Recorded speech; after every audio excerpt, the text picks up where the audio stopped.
Just take a step closer. Step closer. Yeah.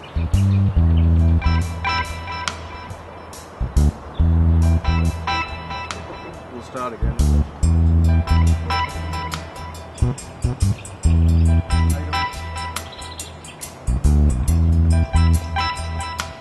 It's lunchtime. Some people doing their exercise. So, what's the main function of coral reefs? Yeah. Okay, coral reefs are very important for about 500 million people of the world who get some sort of support from them, but particularly for about 30 million people who derive virtually their whole livelihoods from coral reef. So where they live, on coral islands, fish and other seafood, and generally their protection of their cultures are dependent on coral reefs. But also coral reefs are the centre of biodiversity in the world. Now, they are the richest source of biodiversity. They're much higher, probably much higher than rainforests. So coral reefs really have it. And particularly in the Asia, the Southeast Asia to Australia centre of coral reefs, that's the centre of biodiversity in the world. Coral bleaching was something that was a sort of a scientific phenomenon. We were interested in the labs, but you didn't see it in the field, or you might see it a little bit on a reef lab. Now we're seeing it on reefs down to 30 or 40 metres. So, we're talking about the whole water column being hot, warmer than normal, as opposed to the top little bit. It's the whole water column down to 30, 40 metres. So in 1998 we saw reefs off Western Australia in the Indian Ocean bleaching down to 40 and 50 metres. There was 30, 31 degrees at 40 or 50 metres. That's unheard of. We've never seen that before. So it's, we're really in a new scenario at the moment with much warmer climate, and it's occurring not so much as a gradual thing, but as a gradual thing plus pulses that go up or down. So we're getting these big swings in climate. So big El Niños, big La Niñas, or periods a bit of calm, and then suddenly it goes off scale again. So that's the big problem. It's unpredictable. I cannot tell you it's going to bleach next year because, what's the weather going to be doing in 12 months' time? I don't know. But certainly the baseline is going up. So instead of sea surface temperatures being like that, they're going up like that. So a small amplitude here, no problem. Here, it takes it over the bleaching temperature. And it's about, for corals, about 30 degrees. It's about, plus depending where you live, but it's about 30 degrees, 28 to 30 degrees. So it's only 1 or 2 degrees warmer than the normal summer maximum. Staying around for about 4 weeks is enough to cause bleaching.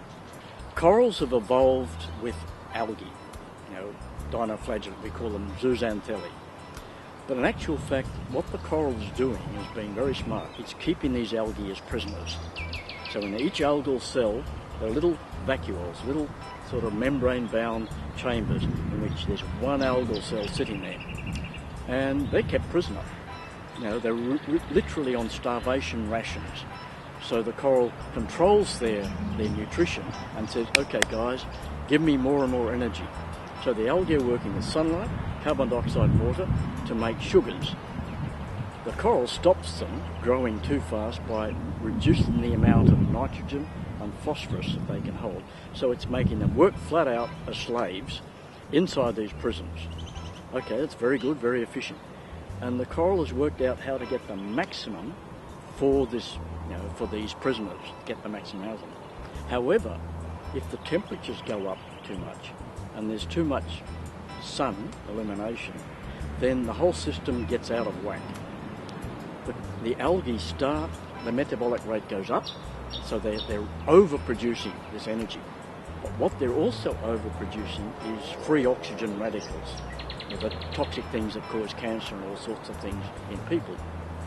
So the coral is suddenly getting food, but also toxic free oxygen radicals. So I'm being a little bit personalised here, but the coral has to make a decision.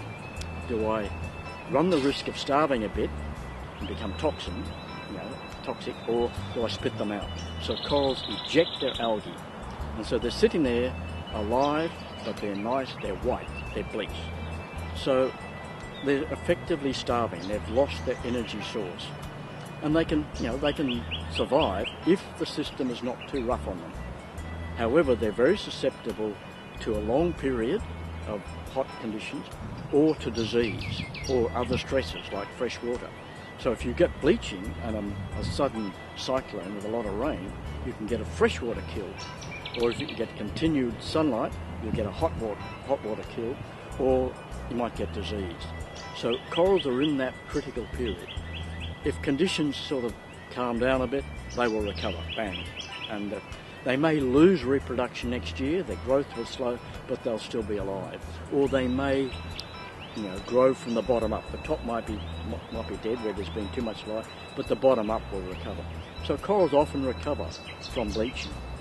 But if the system is too rough on them, then they eventually die.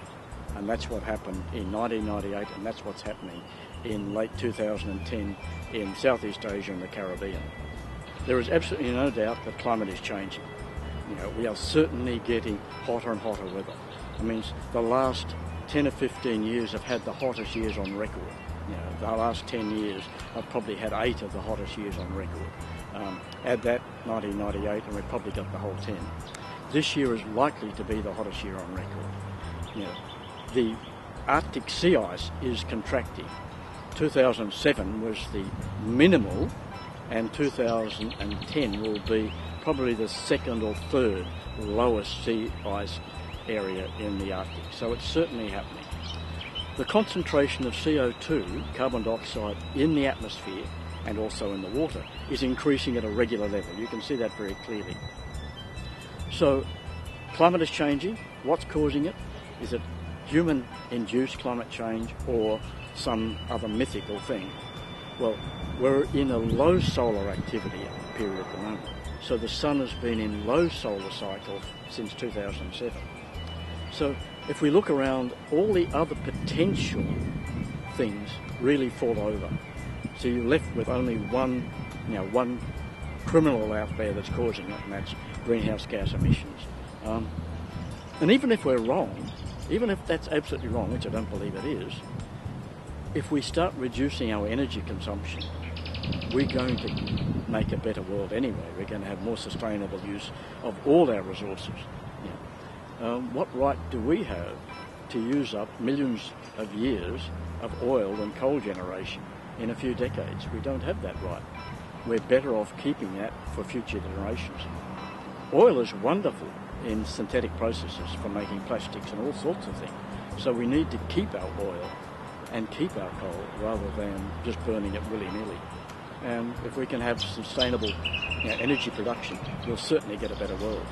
Coral bleaching is a natural phenomenon which happens to corals when they're stressed, but it's certainly been accentuated since about the mid-1980s. Now, we wrote a report, the definitive report on coral reefs and climate change in 1994, and we said, climate change is out there somewhere. It's the here and now, the pollution, overfishing is the real problem. Well, 4 years later, we had to retract those statements. We said, yes, local damage and climate change are the major factors damaging coral reefs. So in 1998, we estimated that 16% of the world's reefs were effectively destroyed in literally about a 9-month period from early 1998 to the end of 1998. And that was especially in the Indian Ocean, in parts of Asia, and in the Western Pacific. The islands of Palau, the islands of Maldives had the first ever massive coral bleaching. So we thought, okay, that might be a 1 in a 1,000 year event. Of course, we saw 1,000-year-old corals dying. Oh, okay. Then in 2005, we had massive bleaching in the Caribbean, unheard of bleaching. Also on the Great Barrier Reef, we had bleaching in 2001 and 2002 and 2005. Now this year, 2010, we're getting massive bleaching throughout Southeast Asia, possibly extending into the Western Pacific, and certainly in the Southern Caribbean. Well, we say that we've effectively lost 19% of the world's coral reefs. So almost a fifth of the world's coral reefs are not providing goods and services. Sure, the rocks are there, the coral rocks are there, but they don't look like coral reefs, they don't have fish on them, etc., etc. So people are not deriving benefits. And they're also not contributing sand and rock to build up islands and shorelines. So they're losing their protective function and they're not providing goods and services for the people. So, and we say there's about another 30% which are under risk at the moment. If we get our act together and control climate change and control damaging effects locally, those reefs will eventually bounce back. But if we don't, we're in for serious losses. So what strategies would you recommend that we implement to protect those reef areas and to improve the health of reefs? Well, back to the three I mentioned before. We've got to act locally, we've got to act globally, and we've got to work with communities. Okay. Locally, it's up to the communities to manage what they do on a coral reef. So if you can control overfishing, you'll eventually get far more fish on a reef than if you simply take all the breeding population out. So more marine protected areas which have no-take areas, which will feed, larval fish and bigger fish out into the fished areas. So you definitely need possibly about a third of your area as an area where large fish can breed and produce larvae to spread out. Good agriculture in which you don't lose, the soil, the sediment, or you don't pump out excess fertilisers out of the reef. Treating sewage is a very basic, simple thing. Revegetation, forest areas, the sides of streams are very important to stop sediment getting out. So controlling, forestation, deforestation, good agriculture, treating sewage, particularly agricultural waste from, lot-fed cattle and sheep and chickens, etc. So they're the major local impacts. And of course, not building tourist resorts right on the beach and with rock walls, because that immediately means you've got erosion of the coastline. So that's the first thing, acting locally. The next thing is we've got to be part of the global campaign to reduce greenhouse gas emissions. Climate change is certainly happening, and it's due to human activities. What we do about it is in the political realm and the realm for the rest of the world. So we've got to do something about it, but how to do it without affecting economies too much and destroying people's livelihoods. So we've got that aspect. And I mentioned sort of working with communities. Communities throughout Africa, the Indian Ocean, Southeast Asia, Caribbean, the Pacific live on the reefs. They have traditional management, which has sometimes been sort of eroded by Western management procedures. So we've got to get back to them and say, it's your responsibility to manage it. If you don't manage it properly, your kids will not have coral reefs and fish to feed on. So we've got to turn around and devolve responsibility back to the communities for them to manage their own resources and help them at the same time by providing awareness, support, and helping them set up their own protected areas and manage them.